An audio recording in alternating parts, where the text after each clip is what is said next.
Hello and welcome to the Ice Guys. This is the show that takes you into the world of the National Hockey League. Every game, every day, from a betting perspective. With pro sports handicappers, Ian Cameron, Alex B. Smith, and various guests from the world of hockey and sports betting. And now, here's your host, Ian Cameron. Welcome to the Ice Guys, Friday, May the 9th. Ian Cameron, and surprise, he was supposed to be back Saturday, but he's here today. He's available, and he's back, Alex B. Smith, on the Friday edition, and joining us for the first time on the show. Happy to have him as our guest. Lots of experience covering hockey, play-by-play for hockey in the junior level, the youth level. Gets involved with golf training, you name it. He's a busy man when it comes to the world of sports, and he's with us now for the first time on the show today. Happy to have Matt Geitka joining us here on this edition of the show. Matt, welcome in. How are you? Yeah, good afternoon. Second week of May? I love this time of year. I know it's a cliche to say it, but I know the second round doesn't get a lot of love, but it's just, for me, the intensity picks up as a fan. I know as a player, it could be a long haul to get all the way to the finish line, but it's good stuff. It's some different matchups here. And in the case of the Leafs and the Panthers, a rematch, and it's been really interesting to watch that one so far. No doubt. Now, you have a lot of experience with, I know you're still doing play-by-play right now for various levels of hockey, and you're a Pittsburgh guy. So Pittsburgh Penguins, they're near and dear to you. You've covered them in the past from a media standpoint. Obviously, you still follow them. You love NHL, watching it. Following the sport. You obviously love the sport like we all do. So tell us about the love of hockey and what you're doing within the game right now. Yeah, native of Pittsburgh, right now living in Michigan in Grand Rapids on the west side. But it's very easy to follow along these days from afar. So very blessed to be living in this day and age.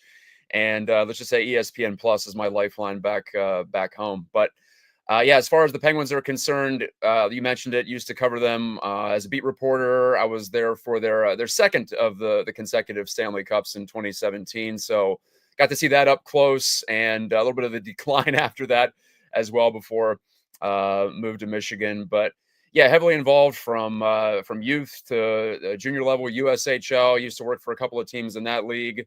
And as of right now, working for some high schools up in this area in Grand Rapids, play-by-play, and do some public relations work as well for a hockey prep school up in Rochester, New York, remotely. So I've got my hands in the game a lot of different places. And my kid plays now, so I'm a volunteer coach on top of all that. It's I don't want to get away from it, but it's impossible to get away from it. And I'm excited to continue to bring that journey to you here as we work our way into the middle of the Stanley Cup playoffs. Yeah, and I couldn't imagine not getting away from it. Sport. It's glorious, especially at this time of year. I think outside of Carolina, Washington, game one of that series, I think we've had this incredible run of one great game after another since game 7 of Colorado, Dallas on Saturday night. Really, from that moment to last night, I think we've had one stinker in the Stanley Cup playoffs, as far from an entertainment standpoint. One game that was kind of not the greatest. Other than that, the games have been absolutely phenomenal. We'll recap last night, and we will get into today's games in just a moment. And shout out to everyone that joined us on the Betcast last night. It was another fun Betcast, and we were with you right till the end. It tells you how much we care about our audience, Matt. We were there right till the end last night with Edmonton, Vegas, which obviously went deep into the first overtime period before Leon Draisaitl ended it. So we stayed on for both games right till the end. It was a great Betcast, as always. We thank all our Patreon members for joining us on the stream and in the YouTube chat as well during last night's Betcast. Like I said, always a great bar and pub type of vibe and environment with the Betcast. So always lots of fun. Before we get into last night's recap, I did want to bring up the Pittsburgh Penguins, since Matt is very familiar with that team. I'm not going to say shit, okay?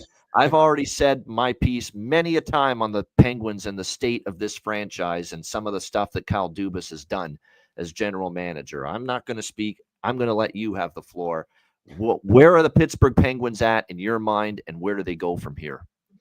Well, in my estimation, I think we're about, 14 months into the actual rebuild.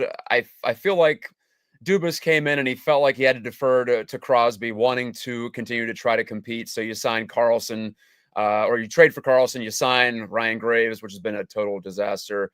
you re-sign Tristan Jarry because I guess he's the devil you know as opposed to the devil you don't, and that hasn't worked out either. But ever since that Jake Gensel trade last year, which it turns out the Penguins got pretty good return on, the gears have shifted, even though the talking points aren't that different. If you're just a casual fan, you probably can't tell the difference. But Dubas has gradually, I think, lowered expectations, and to the point where if you read the tea leaves with the Mike Sullivan departure, it seems like Sully did not want to be on board for any more of the decline. And it looks like we're anticipating at least one more year of the down part of the cycle for the Penguins before they start to try to dig their way out of it. They still don't have a ton of prospects. They have some decent, intriguing youngsters like your Rutger McGroartys and your Ville Koivunens. They came up late in the season, looked pretty frisky, but no huge difference makers in that system outside of perhaps goalie Sergei Murashov. So there's still a lot of work to do, but there's a ton of draft picks coming up this year and next year. And you look at where they're at in terms of some of their the long-term signings. We still have another year left for Malkin, another couple years left for Chris Letang. I don't know if they might be able to move one of those. So Alex thinks the Chris Letang contract, word of no lie, no joke, no bullshit, is one of the worst contracts he's ever seen. Based for a guy, yeah. For the injury history, the health issues he's had, to sign any player really outside of an absolute freak of nature like an Ovechkin to a contract where you're going in well into your 40s is just a bit much. And I understand what Crosby and Malkin and Letang have done for that franchise, for that community and that city. That they're the pillars, right? Like when we talk about the Penguins, part of the fabric of Pittsburgh sports, all time. Yes, we will always be talking about. We will always mention these names forever. But that was it just seemed like he literally came off of a heart attack. And then at the end of the year, they signed him to a 5-year deal. Like I get, you're loyal to a player, but at one point you have to, I think they became so player loyal with these contracts that they didn't look, they were, kind of eschewing the big picture. And I get, and the fans, of course, you want to see your favorites. Okay. As a Chicago Hawks fan, I never want to see Patrick Kane leave the West Side.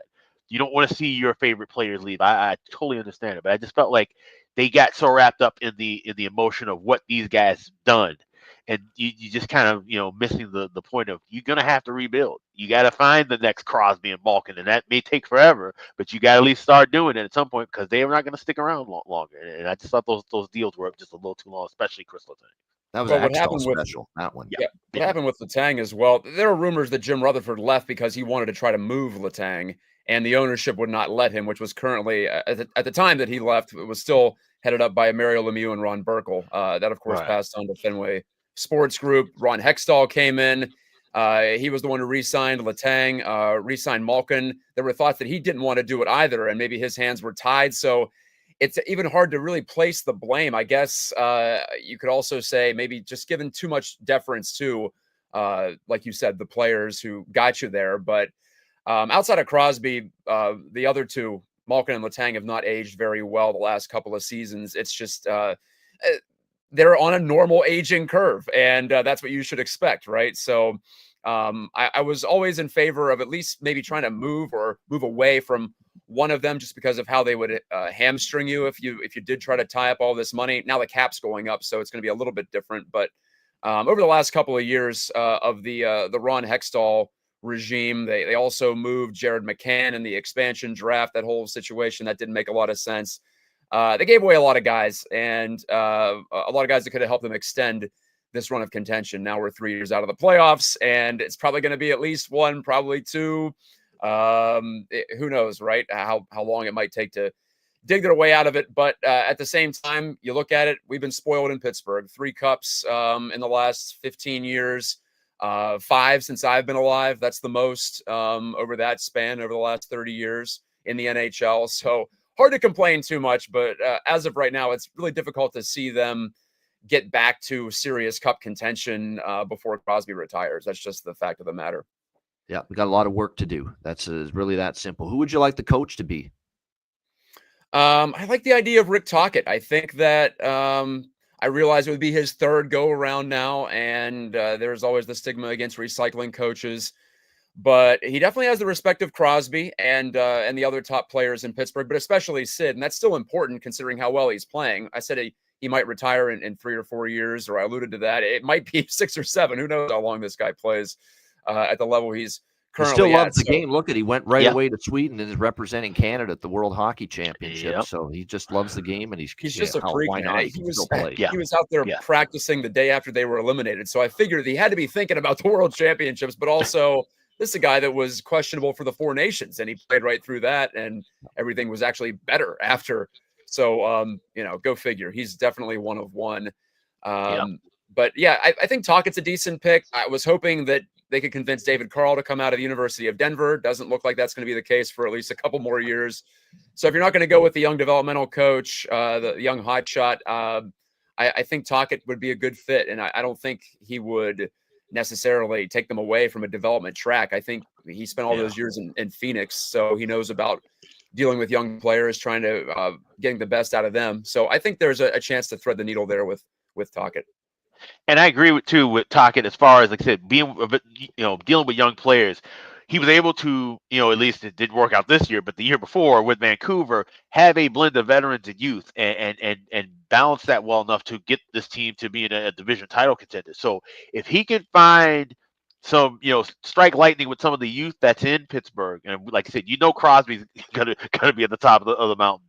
If he can bring those veteran guys along with him, those two kind of working together in that sense, they can create some kind of balance to where they can at least still be a dangerous kind of team. Where we're talking about being in the wild card race next year. They don't have to just necessarily bottom out next year and be a lottery team if they get a Tocchet. He's a guy who can at least keep them somewhat competitive, if not relevant, moving forward. And we'll see about, like I said, cap rising. Maybe they spend a little bit more. They should spend some, right? This offseason. Maybe looking more toward 2 years down the line to open up the pocketbook of the Fenway Sports Group. But there are options. That's the one thing to say. The Penguins are going to be able to spend here, and a lot of teams are. So it's going to be a really competitive free agent market coming up in July.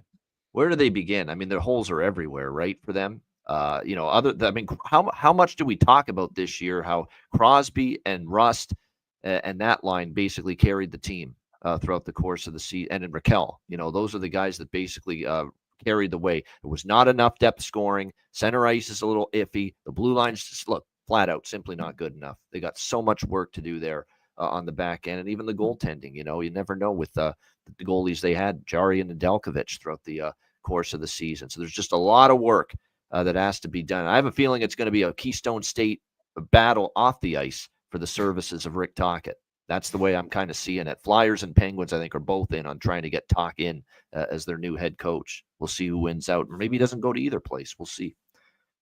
Yeah, no doubt. He's got connections both places. My old colleague, Josh Yohe, who I used to work with in Pittsburgh, he says he might be the only guy, Rick Tocchet, who's beloved in both Pittsburgh and Philadelphia. Otherwise, two sides of the state don't agree on very much, especially when it comes to hockey. But Rick played both places, had success both places, won a cup in Pittsburgh, and was a really effective, by all accounts, assistant coach under Mike Sullivan when the Penguins won their back-to-back cups. So there's a lot of reason to believe there. But to get to your point about where do they start, the defensive group is it's so bad. After trading Marcus Pettersson, there's really nothing back there. Chris Letang had maybe the worst season of his career, and he's getting paid the most on the blue line. Like I said, Graves still has, I think, 4 years left on that deal, which is just I saw the Pens play. He can magically transform his game next season. It's not looking like a good deal at all. Yeah, I just physically, it doesn't look like he has it, which he was relatively effective in both Colorado and New Jersey, but I don't know if he's fallen off in his training or he is just not as motivated to be physically ready to go because he's a pylon. He's a place where plays go to die. You get the puck on his stick, it's a black hole. He didn't play the way that Mike Sullivan wanted to play. So maybe if it's of a different approach, they don't try to move the puck that quickly up the ice, perhaps. I don't know if that's a better fit. That's the one thing that I could say about Graves. Maybe he just is a better fit in a more deliberate system when it comes to moving the puck. So, but otherwise, just doesn't look like a modern defenseman. Looks like a guy that is a bit outdated, to be honest with you, even with his size and knocked off the puck way too easily. Ryan Graves, big issues with him, turnovers. And just it was bad. A slight correction: it's Erik Karlsson who's getting paid the most in that blue line for 3 more years, $10 more million each. Yeah, Yeah, Well, although 16 I million believe between the two of them, though. So I believe the real money being paid out, the salary might be a little bit lower, a lot lower for Carlson than the AAV. So yeah, I to split hairs with you there. Both he and Letang aren't carrying their weight. Carlson appears to be uncoachable to me. He just does not have an interest in playing winning hockey most of the times. And I had to see it in person. I had to see it on my team, right, to truly understand it. Right. But there are just stretches of the season where he's completely out to lunch, and he's a transcendent talent. He also makes plays every night that no one else can make to help to trigger the attack. So you got to give him credit there. But he's been a zero on the power play. He was on the second power play at the end of last year, and it actually worked out for the Pens because Matt Grzelcyk was much better quarterbacking the I know than Carlson was. And yeah, either way, regardless of which is the bigger boat anchor for you, Letang or Carlson, they just have so much, I would call it dead money on the back end, and it would be really nice to be able to move one of them. I guess we'll see. And we talked about this actually the other night. Well, yesterday we were watching Carolina, Washington. We talked about Brent Burns and how he transitioned his game. Now he's a solid two-way defenseman, but before he was a guy where he might be on the defense, he might even jump in and they slot him as a forward. With Carlson, do you think that may be something that the Penguins should look at? That if they're struggling with offensively, if he's struggling on the back end, you need to shake up something. Why not put him on the third line or the second line for a game and try something? Because we know he has that offensive skill. He has that skill set where he can play like a forward. He can skate like a forward. And hasn't been able to defend worth a shit consistently in his career. So then don't ask him to defend. Have him play forward for a little bit. Yeah, I think in a vacuum, that sounds great. I also think that's a huge hit to the player's pride, right? He'd have to be on board with that. And I'm just not sure he'd be willing to do that. Now, Can ego handle it, correct. Wouldn't hurt to ask, right? And especially maybe if you're a new coach coming in, if you are Rick Tocchet, you say, hey, let's look at this maybe. And you're able to have that political capital at the start of your tenure. So all things you got to consider, right? It's not just the X's and O's. It's also the personalities that you're dealing with. And I think Carlson's been popular in the room. I don't think he's a cancer or anything like that. It's just he is he's an enigma. He is certainly well, I guess all the stereotypes you heard about him. Him. The highest of highs in various games and the lowest of lows in various games. That's a great descriptor for Erik Karlsson in my mind. Right, and the Penguins need someone just more stable right now. They don't have that, and it just didn't turn out to be a good fit. I liked the swing that Kyle Dubas took in his first season. I thought it was interesting, and the Penguins are nothing if not interesting. They're a very intriguing franchise to follow, whether they're winning cups or going into bankruptcy multiple times. There's a lot to talk about usually, and it continues with Erik Karlsson. So I suppose in terms of the content machine, you can be grateful as a Penguins fan or someone who, like myself, who tries to. They fueled a lot of our most interesting, fascinating discussions and content here on the Ice Guy Show for the last few years. There's no question about it. But by the way, we've talked about all these bad contracts, right? Karlsson, Ryan Graves, Chris Letang, in Alex's opinion, a horrible contract. It's still no Bobby Bonilla. Let's keep that in mind. No. I know different sport, but he's still getting paid, by the way. He's a guy that stopped playing baseball in 2001, and he's still getting paid until 2035, an annual salary of $1.19 million a year. Every July 1st. Yeah. Every July 1st till 2035. So he's great just agent. collecting paychecks. Great agent. Oh, that agent's a Hall of Fame. There's an agent Hall of Fame. He better be in there. First ballot. First fucking ballot right there. Bobby Bonilla's agent. 100% true. No doubt. There we have it. Great stuff hearing Matt's thoughts about the Penguins. Last night, I'm going to rifle quickly through my thoughts on, especially the first game. It's really Washington stepped their game up. Physicality, forechecking was better. They thwarted Carolina, just relentlessly coming after them in waves. The ozone time, which it was basically Carolina living the whole game in the Washington zone in game one. Washington was a lot better last night. And of course, they got the first goal off a turnover in the neutral zone. What a shot by McMichael. It was right off the post and in. No chance for Freddie Anderson. It was a perfect shot. Carolina, though, did respond down. Actually, Washington made it 2-0. Beautiful power play goal by Karlsson. Carolina ended up getting it to 2-1, but Washington hung on. Thompson was rock solid again. I just thought the physicality, I thought they were emotionally not in it in game one, Washington. They looked like they were disconnected, and just not, their heads weren't in it like they were last night. And Tom Wilson, I said it on the Betcast, this guy dragged his team into the fight, dragged his team emotionally into the series. Big hits, physicality, going after Carolina players in scrums, just dragged this team to really get emotionally going in this series. And I think his impact on last night's Washington win cannot be understated.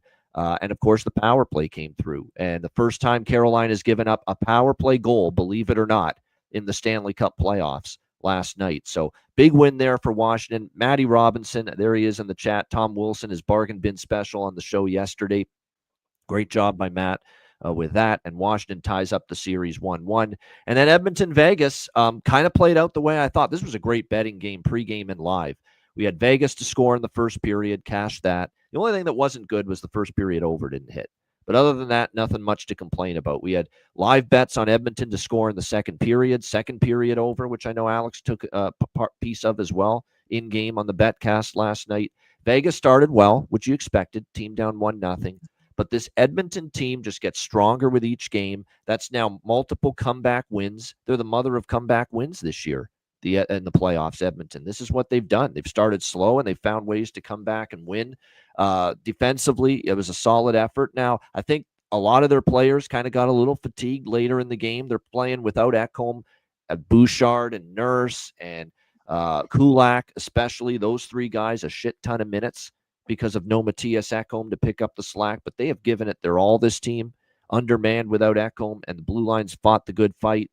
And it's got to be encouraging for Edmonton that until Connor McDavid and Leon Draisaitl teamed up to score the game-winning goal last night, they were right there to win the game with no points from either of those two guys until they got the overtime winner, McDavid and to Draisaitl. Great pass.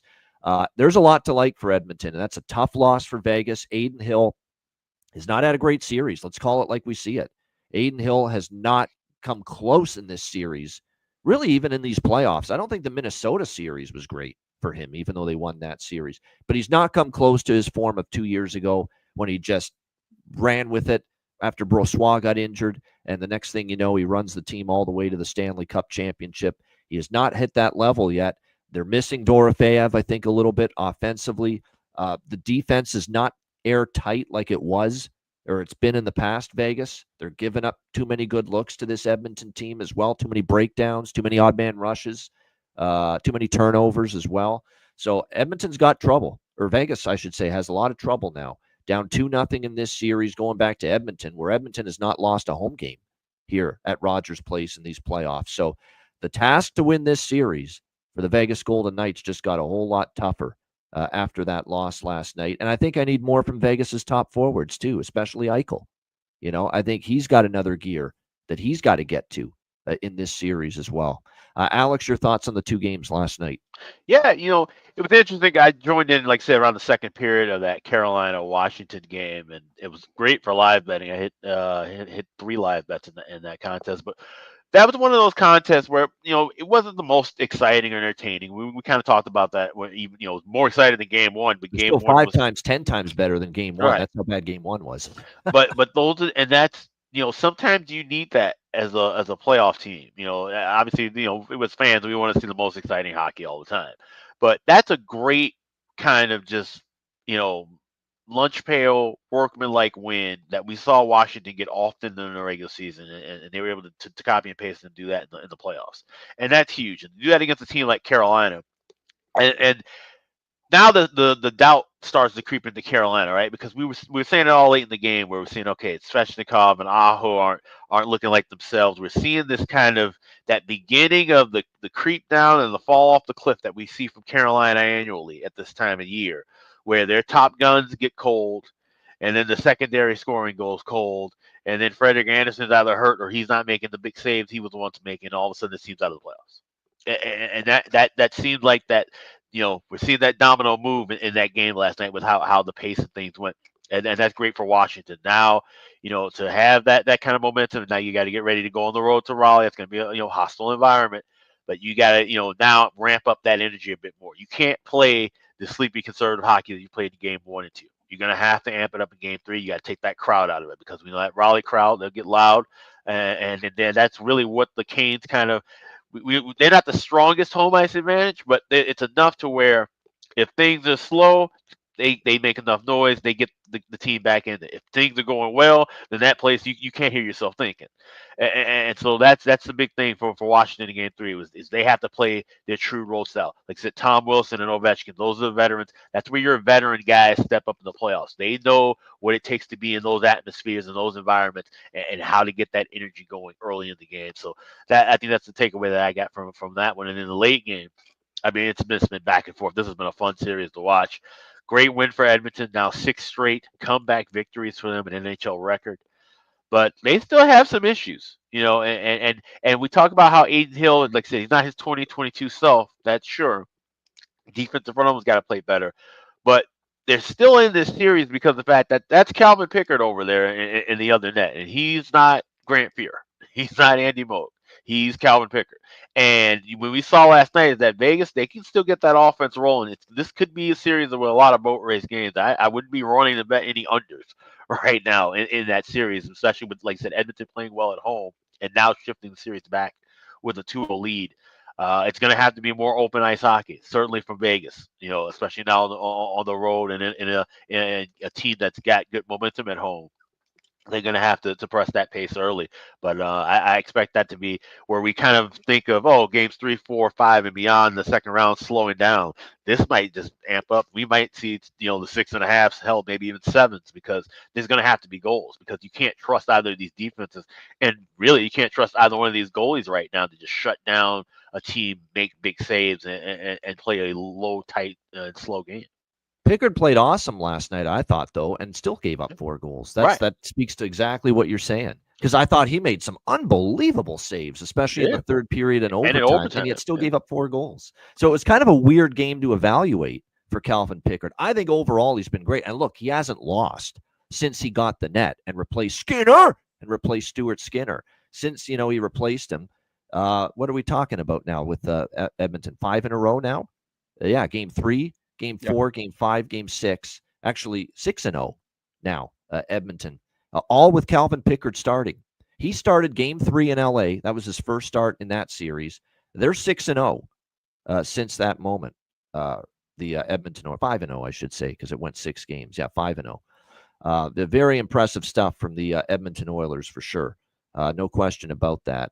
It's been impressive to watch. It is 6-0 because Game 1 and Game 2 and the last 4 of LA, it is 6-0 for Edmonton and for Calvin Pickard since he became the starting goalie. So that's why he's getting the net. That's why it's his net right now for the Edmonton Oilers. And yes, that's what's going to happen with Pickard. He's battling his ass off. He's going to make some big time saves for you, but he's still going to give up 3 or 4, most nights. And you've got to just, he makes the timely saves, though, and he did it again last night. His time is when he's made the saves has been very, very important for the Edmonton Oilers throughout this run that they've been on here. Matt, your thoughts on the 2 games from last night? Yeah, as much as it pains me to say, I was not a fan of Tom Wilson earlier in his career, and you brought him up, and I think he basically won that game for the Capitals last night. Otherwise, the series could be halfway over for them, but forget about the physical play just for right now, but the pass he makes on the John Carlson goal is unreal to set him up for an easy tap in on the back door. The guy can play hockey. He always could play hockey, but he let the other stuff distract him and get him off the ice and in the press box a lot of times due to suspensions. But he's found that balance, like you mentioned, being pesky, trying to mess with Sebastian Aho. I mean, that's all good fun right there with the mouth guard theft and all the extracurriculars that go on. But he's not hitting guys in the head as much. I would say he's really found a happy medium, still being physical, but not being suspendable and still playing good hockey. So I just got to tip my cap to one of the best power forwards in the game. But I think the Canes are okay. They take one in Washington. I think they've played for the most part the way they want to play, the way they usually play. They fire a lot of shots. They try to dictate the tempo, and they hope in the end that they get 1 or 2 bounces. And it worked in Game 1, didn't work in Game 2. The Caps were much better in Game 2, but we're going back to Raleigh now for 3 out of the next 4. So still advantage Hurricanes for me in a big way. They've been good at home. Yes, they have. That series. Definitely. Yeah, it's just so difficult. So for them to take 1 in Washington, that puts them in the driver's seat. Edmonton, incredible, because I was ready to say, is it time to go back to the drawing board after game 2 against LA? And nothing was going right. Well, they were scoring goals, but they looked not like a playoff team. That's for sure. But got to give McDavid credit. He said in that LA series that people are taking us lightly. We were injured. Just let us get our rhythm back. We'll be okay. And they just continue to defy 6-0 run later. Here they are. Yeah, conventional wisdom says you can't do that in the playoffs that often. Now, I know the league's a little higher scoring now than it used to be 10, 15 years ago, but still, it's not a winning formula, but they've gotten this far with it, and now they're halfway to vanquishing the Knights. So they're going back home. Speaking of good crowds, they seem to be lifted, and it just seems to be totally chaotic for some of those games up in Edmonton. So it'll be a challenge for the Knights, but I also I picked the Knights in 7. I thought this one was going to go the distance, and you're just going to need to get a big play. You mentioned Eichel. It's ironic. He was so good last night, shutting down McDavid through 65, 70 minutes of that game, 75 minutes of that game, and then McDavid makes one move in the neutral zone. And boy, did he make on a Eichel look silly. That yeah, was just right. It's just like, but again, it's a forward defending against the most dangerous rush player maybe ever. So it's tough to get on him there, but it's just ironic that a great game was totally thrown by the wayside in one game-breaking moment for the Oilers. I know. He just skewered him on that overtime goal. I mean, just deked him like crazy, and then all of a sudden, there's the great pass to Draisaitl for the game-winning goal for the Edmonton Oilers last night. All right, we got 2 very good games tonight. Looking forward to both of them. This series has been terrific. Now it's 2-0 in favor of the Leafs, and makes you think, well, it's how good can it be? Well, these are 2 very competitive games, 1-goal victories, both games for the Toronto Maple Leafs. Very easily could have went the other way, but Toronto's up 2-0, and man, do they have a glorious opportunity to grab a stranglehold of this series tonight in Game 3. Florida Panthers, almost got to have game for them. Minus 230. That's right. Minus 230. Home favorites here. The Florida Panthers. 6 the total in this game. That's the rise in the total from the 5.5s that we saw in Toronto for the first 2 games, probably because both games went over the total. Here's where we have to look at this series. There's no doubt for Florida, I'd expect an assault early in the game. Come out firing, come out storming right out of the gate. And there's no denying that we'll see that probably kind of a start from the Florida Panthers. They can ill afford to go down 3-0. And I know people will still throw out, this is the Leafs, though, even if they get up 3-0. No, Leafs are playing too well. You're not coming back 3-0. This is a must-get here for the for the Florida Panthers here tonight in this game. There's no question about that. And if you're Toronto, get greedy. Try to go for the jugular. Get this 3-0 series lead, and at the very least, get a split if you can.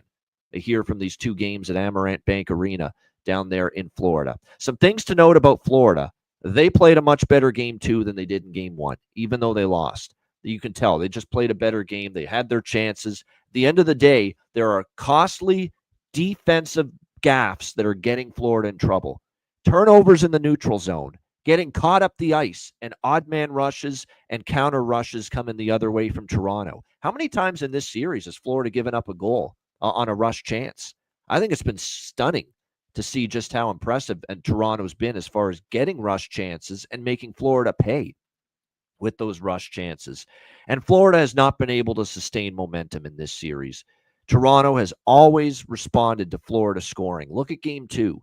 When Lundell tied at 3-3 in the third period, and there's Mitch Marner with a seeing eye BB, right from the boards that goes in and elevates past Sergei Bobrovsky to give the Leafs a quick 4-3 lead. They have not kept momentum on their side for very long, and that's a credit to the Leafs. They've responded and gotten it back every time something bad happens. They don't think, woe is us anymore. Not this group, unlike past Leaf teams. They say, let's keep playing, let's get it back, just stick with it. And that's what we've seen from the Leafs. They've been responding to those bad moments, not crumbling and falling apart and collapsing, like we have seen so many years past in the playoffs. Of course, no surprise that Joseph Woll will be in net again. Anthony Stolarz didn't even travel with the team. I think it comes down to Florida's got to clean up the turnovers and the rush chances that they're giving up that Toronto's making them pay for. And they got to get a better performance from a guy that's capable of it in Sergei Bobrovsky.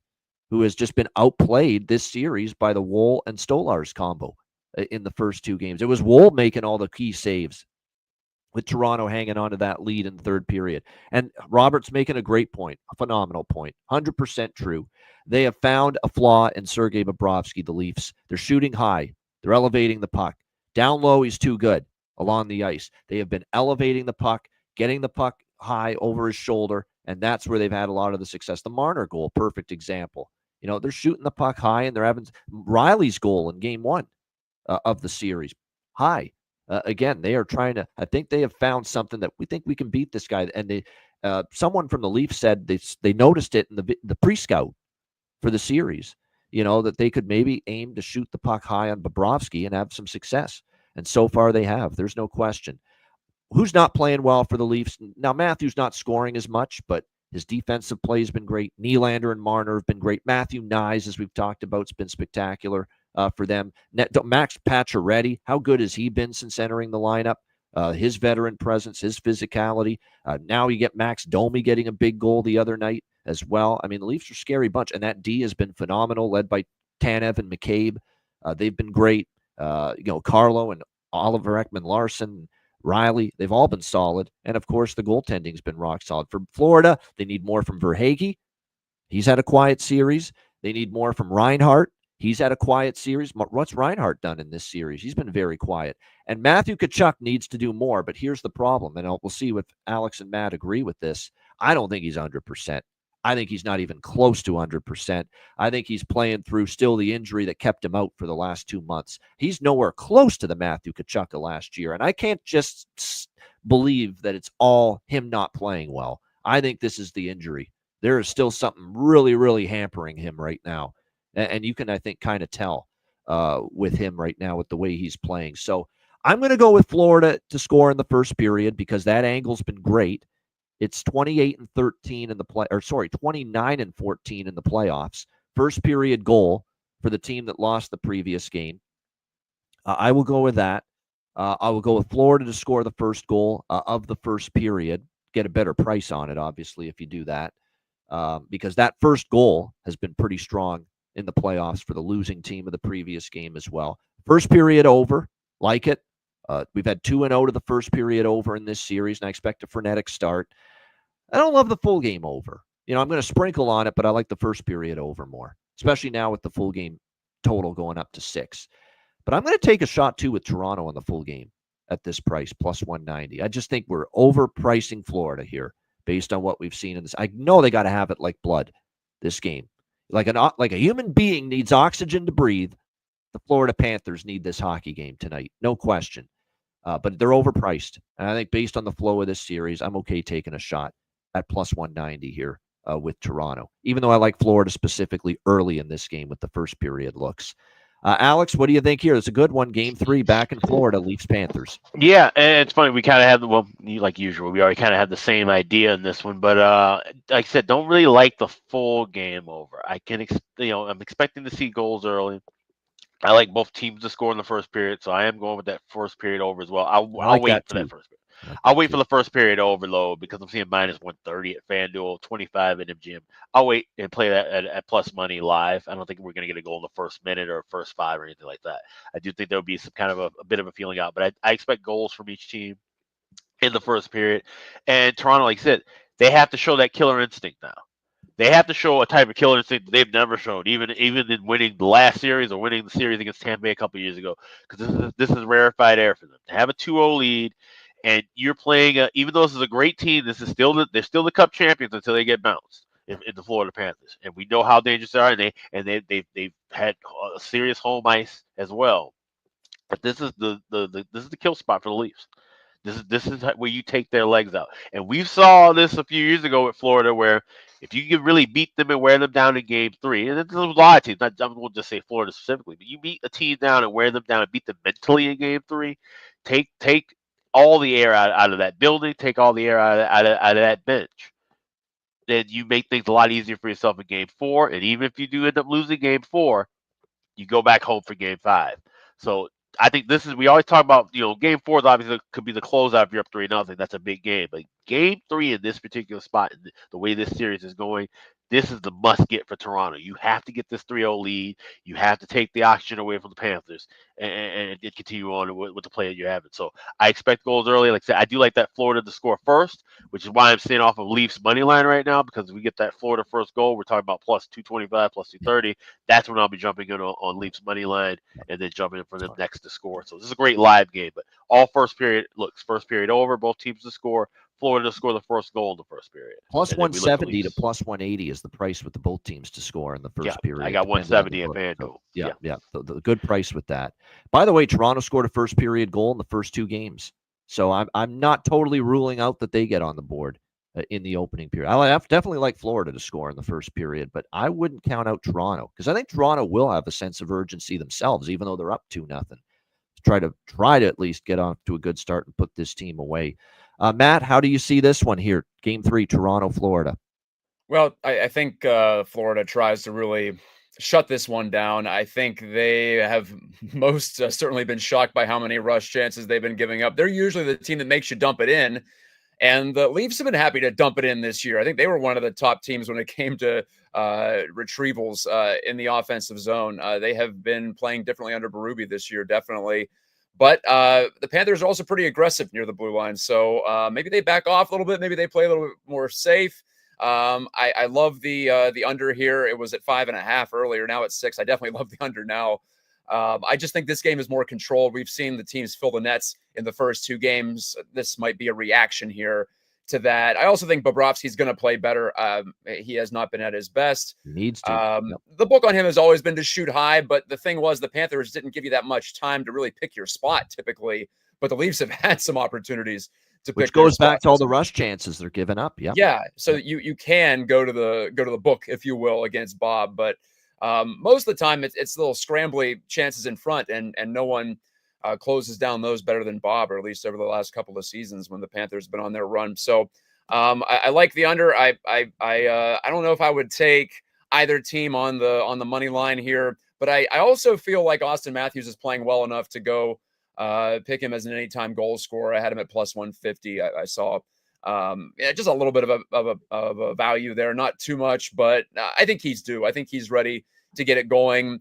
A lot of the core 4 has done much of the work, and he hasn't been bad, but you got to figure at some point he's going to start putting the puck in the net. So I'm going to say it's tonight, even though I don't think a lot of goals go in general. I love the third line for Florida. It's been their best line, quite honestly. It's been their best line. So E2 Kuhlman, Luostarinen, as I like to call him, because it sounds like Listerine, his last name. Yep. Kuhlman, Luostarinen, Anton Lundell, and Brad Marchand. Any props with those 3 guys, I like it. I think they've had really, really good series so far, even though Florida's down 2-0. It's been their best line. They've actually been better than the top 2 lines, the Tkachuk line or the Barkov, Reinhart, Verhaeghe line, quite honestly. They've been really, really strong. I do like, as far as I like Sam Bennett, shots, goal prop, assist prop, point prop. I know bemoaning the fact that Sam Bennett stayed under his shots on goal last game still as Perlo. He's still pissed about that. I think he did have 8 shot attempts in that game, even though he only had 1 shot on goal. So I think he'll be shooting the puck a lot. He'll be a menace for Toronto. So goal, assist, that kind of thing. I'm going back to Pacioretty. Again, goal, assist, or point prop. He's finding a way to contribute, playing with Tavares and Nylander. Matthew Nyes, hungry Nyes, 1 goal from you. And yeah, Matthew Nyes, absolutely. Going to go back to the well with him. He's been phenomenal. And I do feel he could get on the board here for the Leafs as well. So those are definitely some of the props I'm interested in here when it comes to the Leafs and the Panthers tonight. And just as I always do, I like mentioning some of the players that are on some streaks right now that you can be riding if you wish to in each game. We've got, for shots on goal, 5 straight games over 1.5 shots for Nyes. 2 straight games over 1.5 shots on goal for Gustav Forsling for the Panthers from the blue line. Marchand, 4-game point streak. Anton Lundell, 4-game point streak, which speaks to why I like those 2 guys on that third line. They've really stepped up for Florida. Max Pacioretty, a 3-game point streak. They're big prices, but Marner and Nylander are on 3-game point streaks as well. Aaron Ekblad has registered a point in 2 straight playoff games, including the last game when he returned from suspension. And a 3-game goal streak for William Nylander entering tonight for the Toronto Maple Leafs, who's been obviously really good. All right, our second game of tonight's doubleheader, Dallas and Winnipeg. Winnipeg minus 135, home favorites, 5.5 the total here in this game. I know Matt is on the clock for only with us for about a few 5 minutes or so we'll go right to him on this one. All I'll say to you, Matt, before getting your take on this is it for Winnipeg. If they don't win tonight and they go down 2-0 at home in this series, and they're staring down the barrel of having to win at least one game in Dallas with a goaltender that is 1-9 in his last 10 road playoff starts and a 5.4 goals against average in those 10 road playoff games, and a goalie that went 0-3 and got whitewashed, got obliterated in the 3 games in St. Louis in the first round by the Blues. This series may not get back to Winnipeg for Game 5 if the Winnipeg Jets do not win tonight. That's how important this game is for them. They got Josh Morrissey back. That's the big news going into Game 2. Matt, what do you think here, Stars-Jets? Well, much like with Austin Matthews and my theory that he's got to score sometime, you give him enough chances, enough games. I don't care if it's playoffs or not.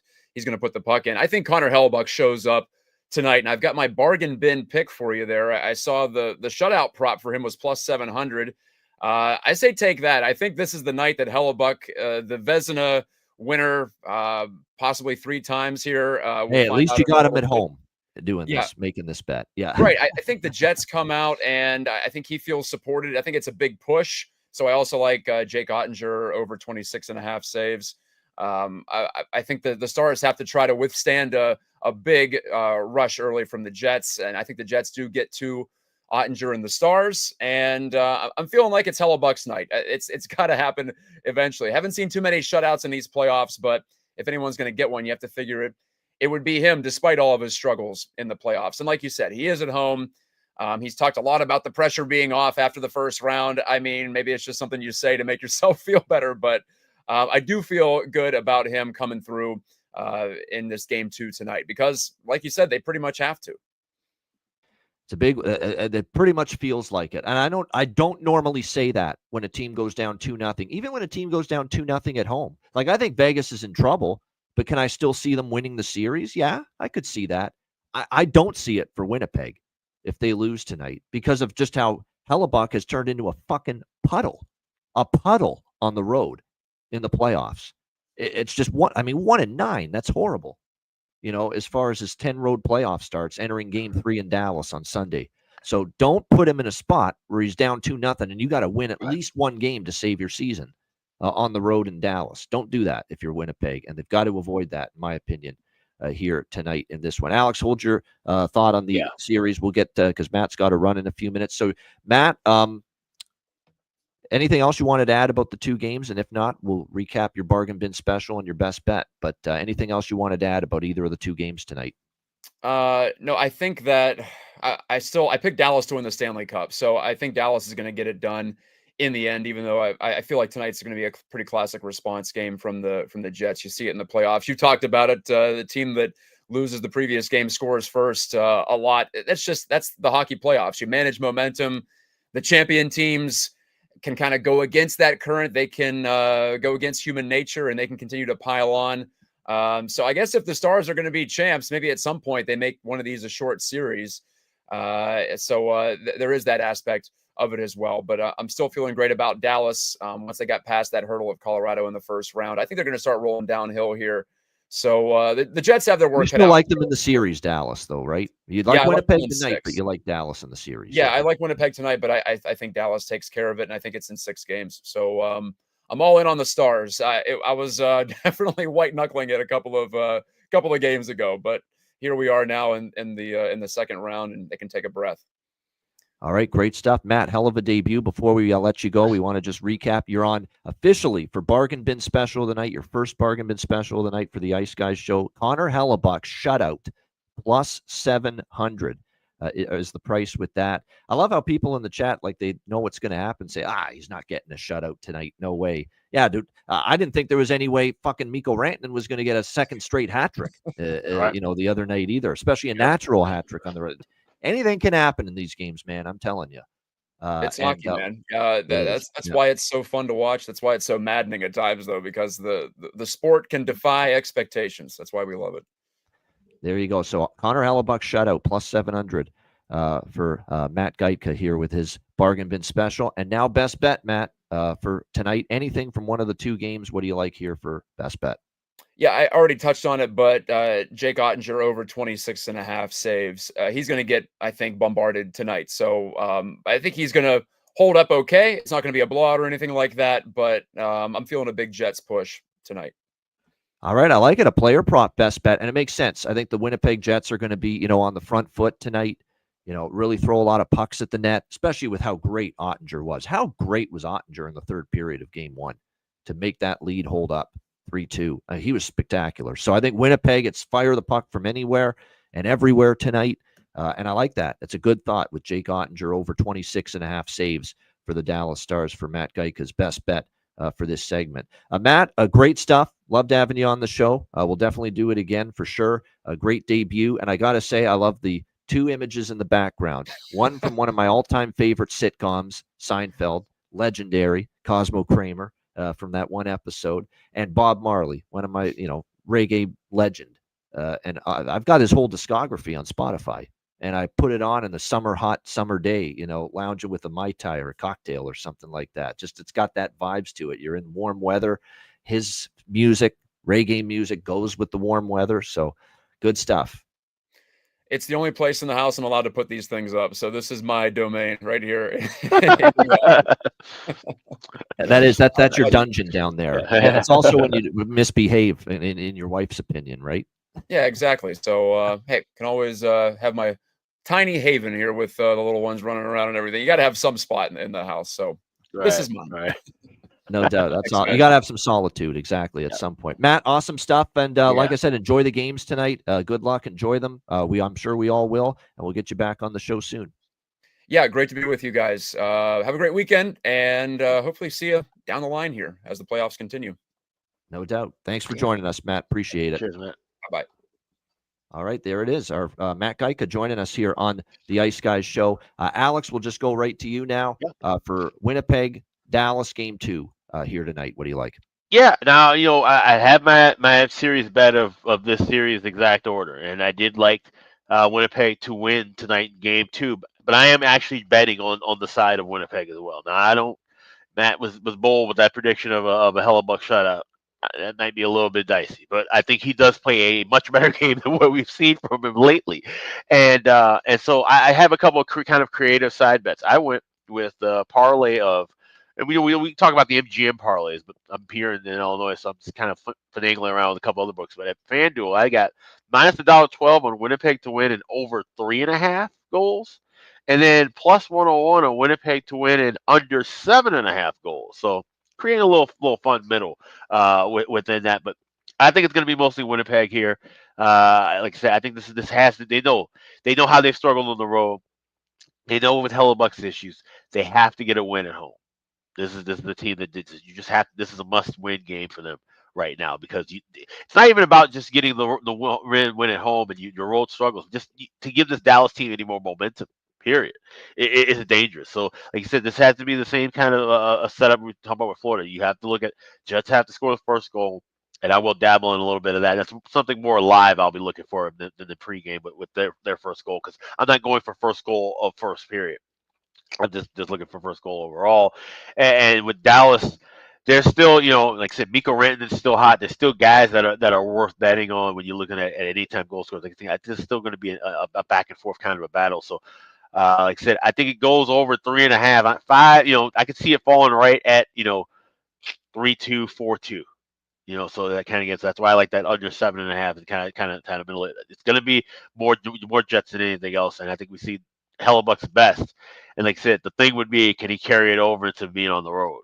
And that's this whole team. If they get a win here, they have to truly carry that momentum over. They have to play a full 60-minute effort here in this game, and how if they close strong, you have to take that strength to start in game 1 and game 3 because of that if you let Hellebuck get folded up early in the contest, even in this game, that's got to be their thing too. Score first, but you got to play well defensively, kind of like the LA Kings approach that we were talking about at home.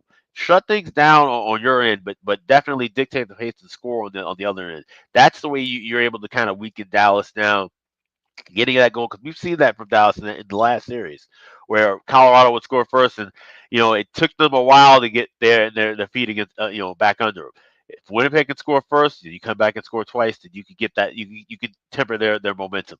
So that's the key for Winnipeg. So I do like Winnipeg, and also we'll have bargain bin in each game, but a little bit larger on the bargain bin here in this contest. All right, 2 bargain bins. I have 2 bargain bins as well, also one from each game. So excited about that. Just in general, as far as the other props for this game, throw out a few that are worth mentioning. Obviously, I worry this is day late and dollar short written all over it, but I'm sprinkling on Mikko Rantanen over 1.5 points, over 2.5 points, 2+ goals, and the hat trick prop. I feel I'm probably watch. This will be the night he cools off a little bit. But come on, 14 points in the last 4 games, back-to-back games with a hat trick. Got to dabble in it a little bit because he has been involved in 12 straight Dallas goals, either scored or assisted on it. So it's been just spectacular stuff from Mikko Rantanen. I'm going to dabble in all those Mikko props. Like I said, I'm worried maybe this is the night he kind of slows down a little bit, especially in a desperation spot for Winnipeg, trying not to go down 2-0 in the series, but got to dabble in it. Scheifele, by the way, with back-to-back games with a point. Duchesne with back-to-back games with a point. Thomas Harley, back-to-back games with a point. Scott Carpenter saying he likes Harley goal tonight. Yeah, I mean, I certainly like him to get a point, and certainly could be a goal. He's been shooting the puck decent amount, so no argument there with that. For me, for Winnipeg, you could take Connor and Scheifele. Those are the 2 guys that have to be catalysts for them if they're going to tie the series. But I like the value with other players. It's only -115 for Gabe Vilardi to get a point, or you could take him to get a goal and an assist. I think that's value. I think he's due to get one. He had some great chances, great looks in game 1. So I think Gabe Vilardi could make an impact. Cole Perfetti, going to go back to the well with Cole Perfetti tonight. And, of course, the captain, Adam Lowry. Adam Lowry is always one of those guys where it's team's back against the wall, need a win, need a big performance. And so many times we've seen the captain for the Winnipeg Jets, Adam Lowry, step up with a big goal. So Adam Lowry props make sense to me here as well on the Winnipeg side of things. And by the way, the big news, Josh Morrissey back on the blue line for the Winnipeg Jets. So that's big for them. How healthy is he? We'll see. There's some rumblings. He's playing because they need the game. They don't want to go down 2-0. He may not be 100%, but I would say if I'm Scott Arniel, I'd be happy to put an 80-90% healthy Josh Morrissey in the lineup just because of how important he is to that blue line, especially with all the minutes they've logged too. DeMello, Sandberg, and Pionk in particular, they got to be running on fumes right now with all the minutes they played the last 2 games in particular. So if he's even 80% healthy, I agree with putting Josh Morrissey back in the lineup. He'll make a difference for Winnipeg, even if he's not quite back to 100% health. A shout out to the chat. We appreciate it very much. Thanks again to everybody, Patreon members, for being on the Betcast last night, tuning in, and or joining us on the stream. We will have another Betcast date announcement coming your way by the end of the weekend for next week. Date to be determined, but of course we'll have at least one more next week on the Betcast. I think next week might be the week, or it could be the week after. We'll see. But one of these weeks we'll do 2 Betcasts because we've got to do one for the folks for free. Our one public Betcast, free for all for the month of May. Probably so that the is week coming after. up. Yeah, probably the week after. Yeah. It's a good call. Alex is just coming back from Chicago. Get him, settled in and, have a few days to wind down after returning home. So we'll probably do 2 the week of the 19th. May 19th, the following week, we'll do the 2 Betcasts. We'll do 1 next week once again, and then we'll do 2 the following week. And that's the week. We'll do 1 free one, and again, 1 for our Patreon members exclusively. And speaking of our Patreon members, make sure you sign up, $10 per month at patreon.com/iceguys. You get goalie charts, totals charts, our daily betting cards, sides, totals, player props posted each and every day on the Patreon page. Plus, of course, all the access to our Patreon exclusive live betcast for the rest of the Stanley Cup playoffs. So make sure you check it out. Your subscription means everything and helps us keep going long term. $10 per month, patreon.com/iceguys. Also, check out the Ice Guys store, iceguys.myspreadshop.com. This is Mother's Day weekend. It'd be a good time to get your mom something like a t-shirt, get a mug. We got a lot of cool items in the store right now, so definitely take advantage of that. No sales this weekend, but we will have specials coming up later throughout. And like I said, we got a lot of great designs and great looks. Shop them right now at the Ice Guys store. That's iceguys.myspreadshop.com. Bargain bin special of the night and best bets coming up right after we hear from our great Ice Guys sponsors.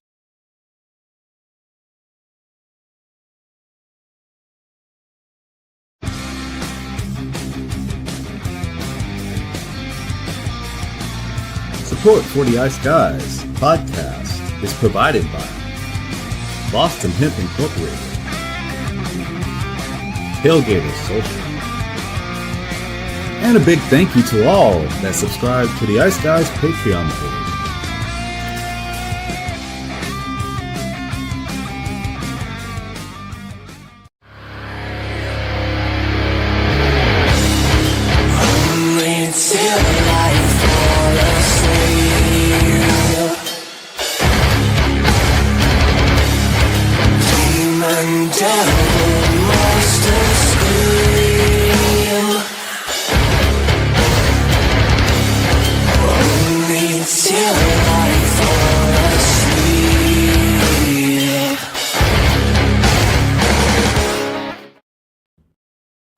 Everyone loves a perfect pair. Bacon and eggs. Thunder and lightning. Mario and Luigi. A hot dog with fries. Ian and Alex B. That's right. Everyone loves a perfect pair. So why not pair up your game nights with Boston Hemp? From exotic flower to concentrates and edible products. You'd be hard-pressed to find a better pairing than Boston Hemp and hockey. Check them out today at bostonhempinc.com. That's bostonhempinc.com. Boston Hemp Incorporated, the official smoke sponsor of the Ice Guys. Void where prohibited by law. Not available outside of the United States. Must be 21 or over to obtain products. Check your local regulations to see if Boston Hemp is available in your area. Hey, Alex, have you checked out the latest with the great trading platform Kalshi? Yes, I have. It's been fantastic. This is one of the first and only federally regulated prediction markets in the U.S. And if you're looking for odds for all kinds of different things, not just what we're talking about, the markets in the Stanley Cup, the NBA Finals, you can trade crypto. You can look for trades within the markets involving entertainment, politics. There's all kinds of different markets you can look for. And you can use the odds over at Kalshi. Time of year to get involved with Kalshi. Certainly if you're a sports fan, Stanley Cup playoffs, NBA playoffs, baseball now underway, with all the different markets to create winning trades. Make sure you're checking out all that Kalshi has to offer. Absolutely. And if you're trading with Kalshi, use the link kalshi.com/iceguys. You trade $100 or more, they will send you $10 back. So it's fantastic to use. Like I said, any kind of markets beyond sports. We're talking entertainment, politics, crypto, basically anything you want. So make sure you sign up, kalshi.com/iceguys. Note that it's live on Robinhood and available in all 50 states, making it the first legal place to trade on these kind of events nationwide. Check it out, kalshi.com/iceguys.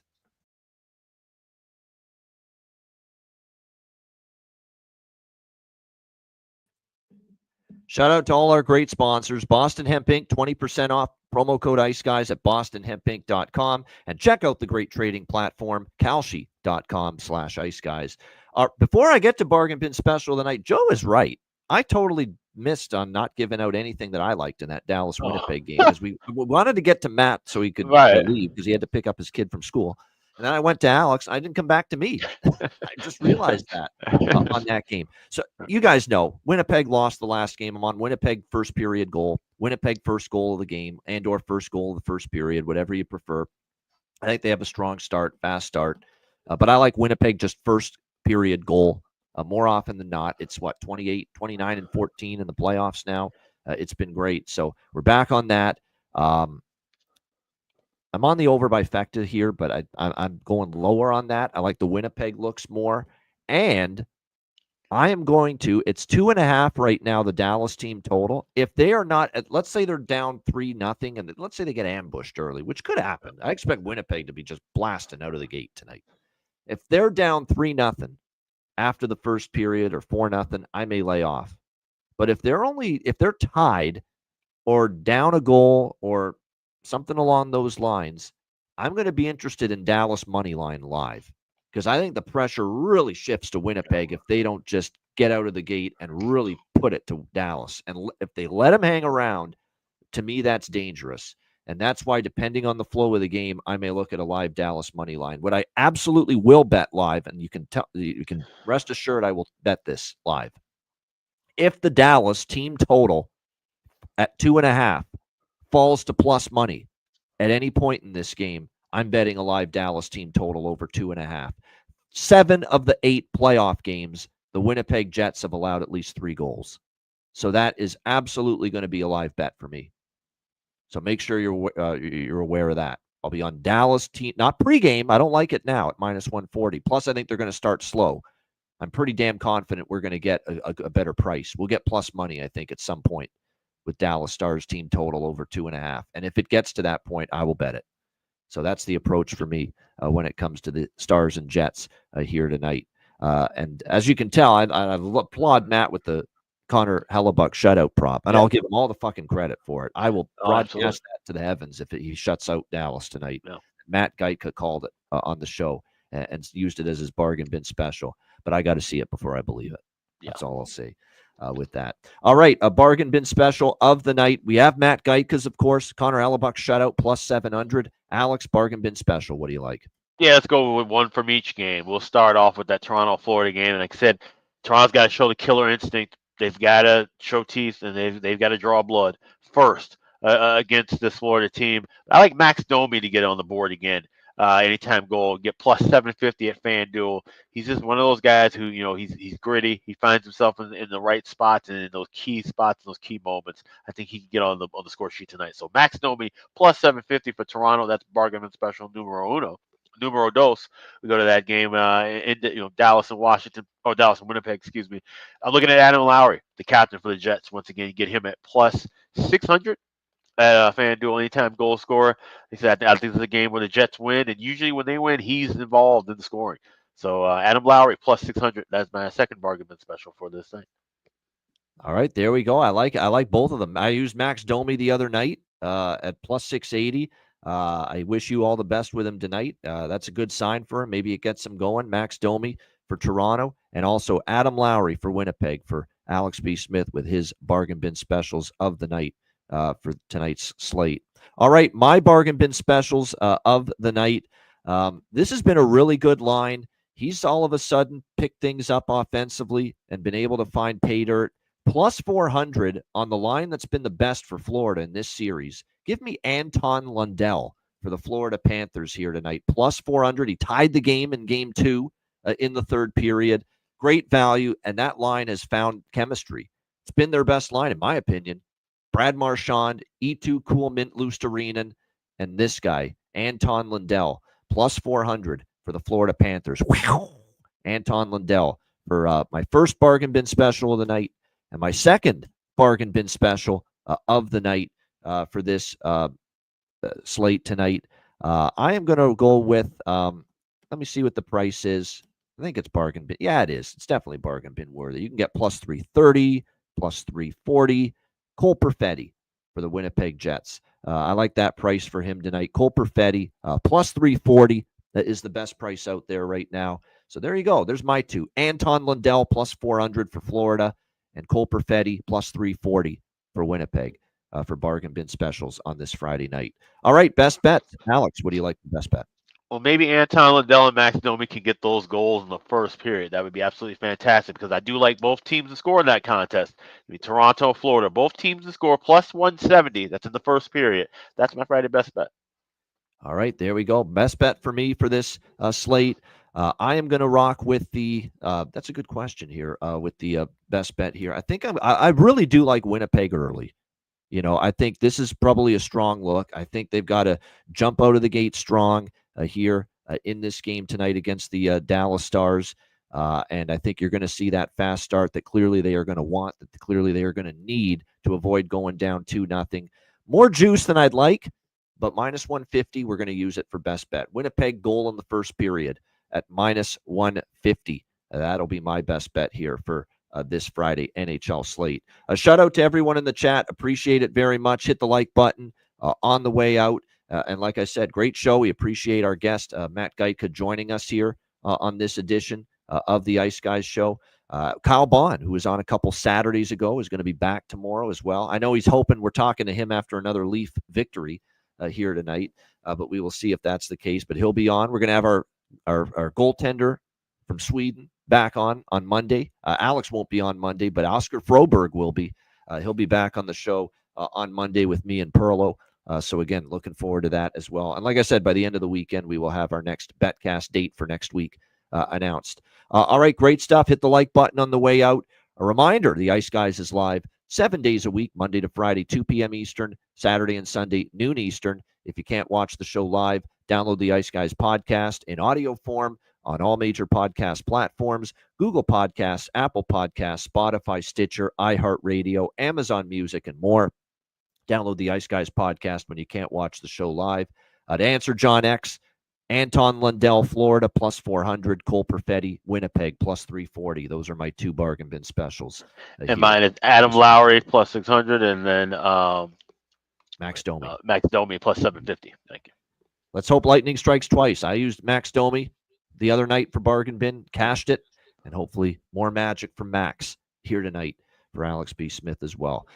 That's a wrap for Alex B. Smith and for our guest, Matt Geitka. I'm Ian Cameron. Have a great Friday. Enjoy the games and good luck. And we will be back with you tomorrow on Saturday, noon Eastern, for another edition of the Ice Guys.